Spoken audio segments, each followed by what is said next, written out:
Assalamualaikum warahmatullahi wabarakatuh. Kali ini kita akan membahas tentang teorema Wilson. Sebelum membicarakan teorema Wilson, akan kita pelajari lebih dahulu teorema-teorema berikut ini yang akan membantu untuk membuktikan teorema Wilson. Yang pertama adalah teorema 6.5. Di sini dijelaskan jika P suatu bilangan prima, maka kokongruenan X kuadrat kongruen 1 mod P mempunyai tepat dua solusi, yaitu 1 dan P min 1. Berikut adalah contoh dari teorema 6.5. Selesaikan perkongruenan berikut ini. Pada poin A, yaitu X kuadrat kongruen 1 mod 5, dan poin B, X kuadrat kongruen 1 mod 11. Berikut cara penyelesaian dari contoh soal tersebut. Yang pertama adalah poin A. Karena P merupakan bilangan prima berdasarkan teorema 1, perkongruenan X kuadrat kongruen 1 mod 5 mempunyai tepat dua solusi, yakni 1 dan P min 1. Karena P-nya bernilai 5, maka 5 dikurang 1 sama dengan 4. Jadi solusi dari perkongruenan X kuadrat kongruen 1 mod 5 adalah 1 dan 4. Pada poin B, yaitu X kuadrat kongruen 1 mod 11. Karena P merupakan bilangan prima berdasarkan teorema 1, perkongruenan X kuadrat kongruen 1 mod 11 mempunyai tepat dua solusi, yakni 1 dan P min 1. Karena P-nya kita ketahui adalah 11, maka 11 kurang 1 sama dengan 10. Jadi solusi dari perkongruenan X kuadrat kongruen 12 mod 11 adalah 1 dan 10. Selanjutnya adalah teorema 6.6. Di sini dikemukakan bahwa misalkan P suatu bilangan prima selain 2 dan A aksen adalah solusi dari AX kongruen 1 modulo P dengan A sama dengan 1, 2, 3 sampai dengan P min 1, yaitu A aksen kongruen 1 modulo P dengan A aksen lebih besar dari 0 dan lebih kecil dari P. Maka jika A tidak kongruen B modulo P, maka A aksen tidak kongruen B aksen modulo P. Dan jika A sama dengan 1 atau A sama dengan P min 1, maka A aksen kongruen A modulo P. Berikut adalah contoh dari teorema 6.6. Tentukan solusi-solusi dari perkongruenan linear AX kongruen 1 modulo 13 dengan A sama dengan 1, 2, 3, 4 sampai dengan 12 dan A aksen lebih kecil dari 0 dan A aksen lebih besar dari 0 dan lebih kecil dari 13 faktorial. Penyelesaiannya adalah sebagai berikut. Perhatikan himpunan residu-residu terkecil dari modulo 13 selain 0, yaitu kita dapati dengan T sama dengan 1, 2, 3 sampai dengan 12. Pertama kita akan mudah memperoleh solusi-solusi dari perkongruen linear sebagai berikut. Solusi dari X kongruen 1 modulo 13 adalah 1. Solusi dari 2X kongruen 1 modulo 13 adalah 7. Karena 2 kali 7 sama dengan 14. 14 dikurang 1 sama dengan 13, yaitu merupakan modulo dari 13. Selanjutnya solusi dari 3X kongruen 1 modulo 13 adalah 9.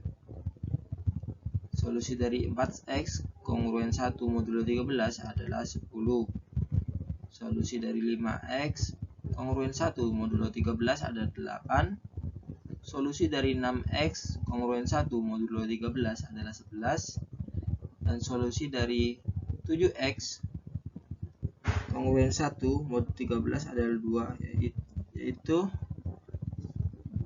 inverse dari solusi dari 2x tadi. Dan selanjutnya 8 inverse dari 5x, dan solusi dari 9x merupakan inverse dari 3x, dan selanjutnya sampai solusi dari 12x kongruen 1 modulo 13 adalah 12. Tampak dari perkongruenan linier tersebut bahwa jika A elemen T dan A aksen adalah solusi dari AX kongruen 1 modulo 13, maka A aksen elemen T pula. Dapat diperiksa pula bahwa apabila A, B elemen T dengan A tidak kongruen B modulo 13, maka A aksen tidak kongruen B aksen modulo 13 dengan A aksen B aksen elemen T yang merupakan solusi berturut-turut dari AX kongruen 1 modulo 13 dan BX kongruen 1 modulo 13. Jika A sama dengan 1 dan B sama dengan 12, maka solusi-solusinya berturut-turut adalah A aksen sama dengan 1 dan B aksen sama dengan 12. Dan jika A sama dengan 1 atau A sama dengan 12, maka 1 kongruen 1 modulo 13 atau 12 kongruen 12 modulo 13. Selanjutnya teorema 6.7 atau teorema Wilson. Jika P suatu bilangan prima, maka P-1 faktorial kongruen -1 modulo P.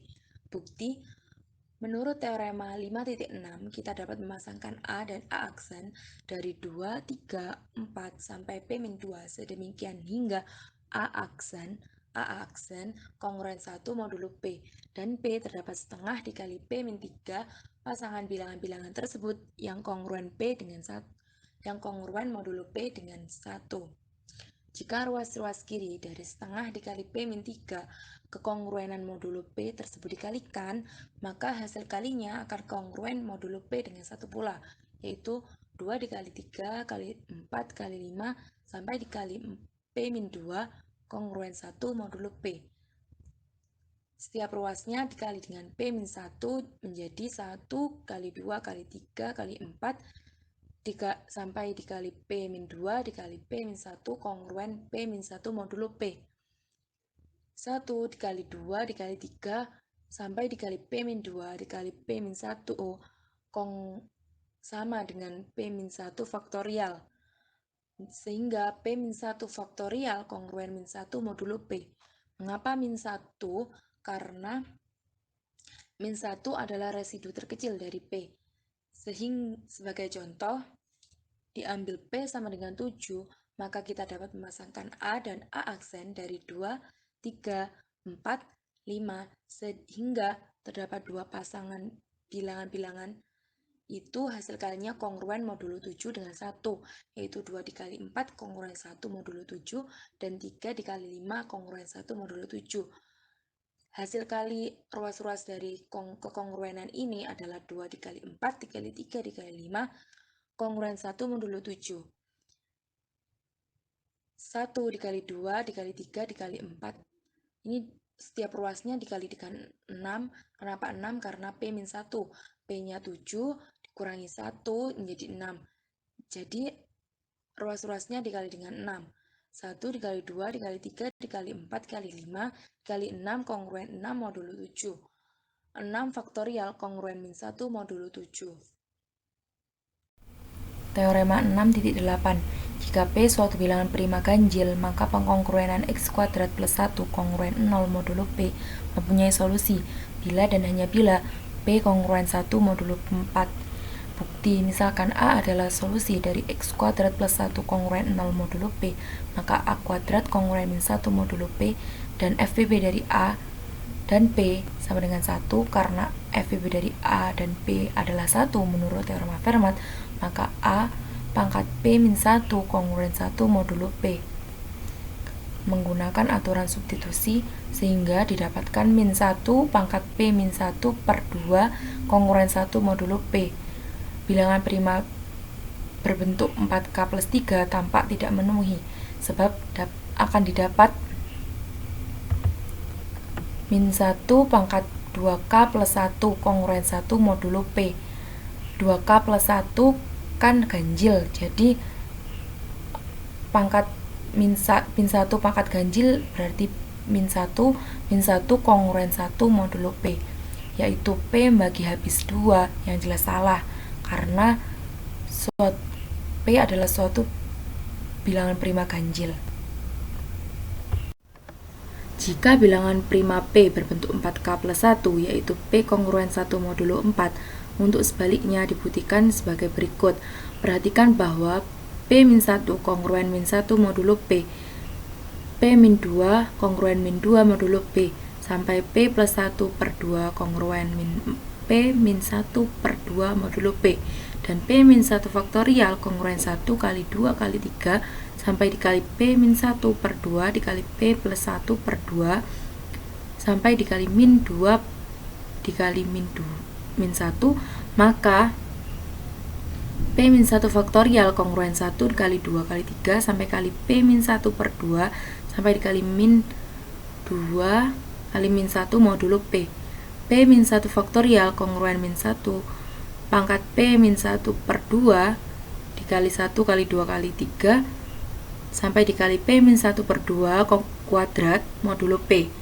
P-1 faktorial kongruen 1 kali 2 kali 3 sampai dikali P-1 per 2 kuadrat modulo P, sebab P sama dengan K plus 1 untuk suatu bilangan bulat positif K, sehingga min 1 pangkat P-1 per 2 sama dengan 1. Sehingga P-1 faktorial kongruen 1 kali 2 kali 3 sampai P-1 per 2 faktorial kuadrat modulo P. Mengingat teorema Wilson bahwa P-1 faktorial kongruen min 1 modulo P, maka min 1 kongruen P-1 per 2 faktorial kuadrat modulo P.